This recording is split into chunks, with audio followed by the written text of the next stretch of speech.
اس لیے تو میں ان کرداروں کا نام لیتا ہوں.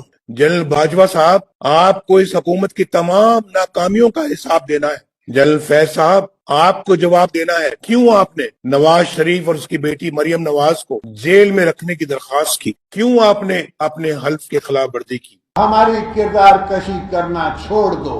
اگر ہم نے آپ کی شروع کی تو پتہ نہیں پاکستان بننے سے آج تک کتنے جنرلوں کی شروع ہو جائے گی. میرے جرنیلوں نے پاکستان کی تاریخ میں کتنی دفعہ آئین کو ذبح کیا ہے، جمہوریت کو ذبح کیا ہے. لہذا فوج کو فوری طور پر اپنی پوزیشن واضح کرنی چاہیے. جو شناختی کارڈ ان کے پاس ہے نا پاکستانی ہونے کے لیے، وہی میرے پاس ہے. یہ جو سمجھتے ہیں نا کہ ہم کوئی ماورائے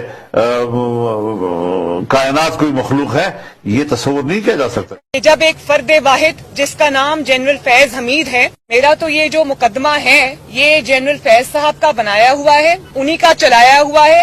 مجھے بتائیں کہ فوجی جرنیل جو شب خون مارتے ہیں، جو مارشل لا لگاتے ہیں، یہ کون ہیں؟ یہ پاکستان کے ٹھیکیدار ہیں. یہ ہر معاملے میں کود پڑتے ہیں. یہ اپنے ڈومین میں کیوں نہیں رہتے؟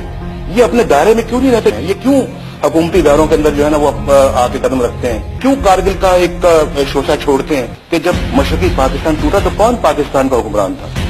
فوجی ٹولہ برباد کر چکا ہوں اس پاکستان کو، تباہ کر دیا اس پاکستان کو، لہو لہان کر دیا پاکستان کو. خراب کریں یہ فوج کے جنرل. نواز شریف اب پاکستان تم ٹھیک کرو. ہمارے سارے سماج دشمن عناصر ان ایجنسیوں کی پیرول پہ ہیں. ہمارے ملک کے تمام بدماش سماج دشمن عناصر جناب اسپیکر ہماری ایجنسیوں کی پیرول پہ ہیں. اور ابھی نندن کی کیا بات کرتے ہیں؟ مجھے یاد ہے چیف آف آرمی اسٹاف تشریف لائے، پیر کانپ رہے تھے، پسینے ماتھے پہ تھے، اور ہم سے شاہ محمود صاحب نے کہا کہ خدا کا واسطہ ہے اب اس کو واپس جانے دیں، چونکہ 9 بجے رات کو ہندوستان پاکستان پہ اٹیک کر رہا ہے. وہ کوئی ہندوستان نے اٹیک نہیں کرنا تھا، کچھ نہیں ہونا تھا، صرف گھٹنے ٹیک کے ابھینندن کو واپس بھیجنا تھا. واضح طور پر ہماری بات سن لی جائے کہ اگر کسی کے دل و دماغ میں ملک پر مارشل لا مسلط کرنے کا ارادہ ہے، یہ صرف اپنے خلاف محاذ بنانے کا سبب بن سکتا ہے. دفاع کے لیے 250 ارب رکھا گیا ہے، جو بجٹ میں اس وقت ان کی ایلوکیشن ہوئی ہے ان کے اوپر ان کا حق نہیں بنتا.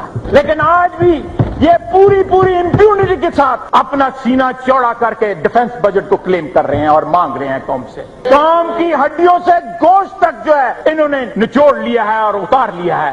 میں ڈی ایچ اے کے خلاف ہوں. میں سمجھتا ہوں کہ فوج کو پلاٹ نہیں بانٹنے چاہیے، جرنیلوں کو پراپرٹی ڈیلر نہیں ہونا چاہیے. پاکستان ڈیموکریٹک الائنس کی قیادت بیٹھ کر لانگ مارچ کا اعلان کرے گی، اور یہ بھی آپ کو بتا دوں کہ اس بات کا بھی فیصلہ کرے گی کہ لانگ مارچ اسلام آباد کی طرف کیا جائے یا لانگ مارچ راولپنڈی کی طرف کیا جائے. 65 میں فیک وکٹری ڈکلیئر کی، وہ پوچھا آپ نے. انہوں نے سیاچین ہارا، آپ نے پوچھا ان سے. انہوں نے کارگل ہارا، آپ نے پوچھا ان سے.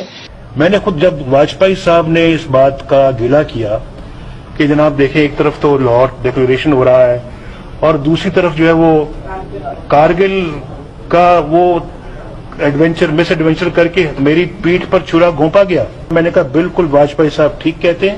کوئی سیاستدان، کوئی حکمران اس وقت تک ملکی خزانہ نہیں لوٹ سکتا، اس وقت تک وہ کرپشن نہیں کر سکتا جب تک کہ پاکستان کی اسٹیبلشمنٹ اور بیوروکریسی اس کو سپورٹ نہ کر رہی ہو. جب تک ہماری اسٹیبلشمنٹ اور بیوروکریسی سیاستدانوں کی کرپشن کے لیے ماحول نہیں بناتی، ان کو اس پر آمادہ نہیں کرتی، اس کی ترغیب نہیں دیتی، اس کا لالچ اس کو نہیں دیتی، سیاستدان خود اکیلے کبھی بھی کرپشن نہیں کر سکتا.